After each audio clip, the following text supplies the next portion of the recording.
Sussex's batsmen performed admirably on the final day of their LV County Championship match with Nottinghamshire at Trent Bridge to comfortably earn the draw, which keeps both sides just about in the hunt for the title. A draw looked favourite after Chris Nash and Ed Joyce batted brilliantly on the previous day in putting on 146 runs for the first wicket after they began their second innings a massive 349 runs adrift. They now continued that partnership, taking it close to 200. Nash had one moment of worry, having moved from his overnight 79 to 99. Andy Carter convinced that he had him legged before. A possible inside edge saved Nash there, but he got plenty on a push into the covers for the single he craved.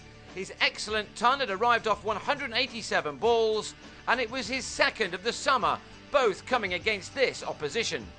Like Nash, Joyce also enjoys playing against Notts. Indeed, the two best scores of his career have come against them.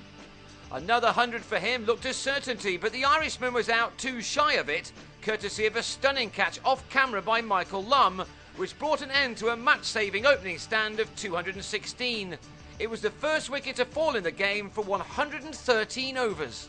Nash continued on, now in partnership with Luke Wells. He scored 57 or more in 7 of his last 10 championship innings against Notts, and this was soon to become his best, whilst Wells was just getting started at the other end. Nash's exemplary knock moved to 150 midway through the afternoon. He'd by now seen off 295 deliveries, 20 of which he struck for 4 along with 1 maximum. Another 98 were added with Wells, with Nash moving on to 162. He then clipped a ball from Carter, only to find James Taylor hovering in the deep. Sussex were still 25 runs behind, but Notts had long since given up hope on this batting-friendly pitch. Wells made the most of it by recording his 50 off 88 balls, and that was his 10th 4. He was out for 59 in the final session, giving Ricky Vessels just the 3rd wicket of his career with a return catch. It was Vessels' first success with the ball in English cricket. Then, with the lead standing at just 6, Michael Yardy clipped Harry Gurney to Andre Adams, who actually went 25 overs without a wicket himself. A very rare thing, that. That encouraged Nottinghamshire to keep going into the final hour, although Vessels was denied any more success in a decent spell by Murray Goodwin. It was instead left to Samit Patel to bowl Goodwin, who yorked himself on 31, with a total now on 380 for 5.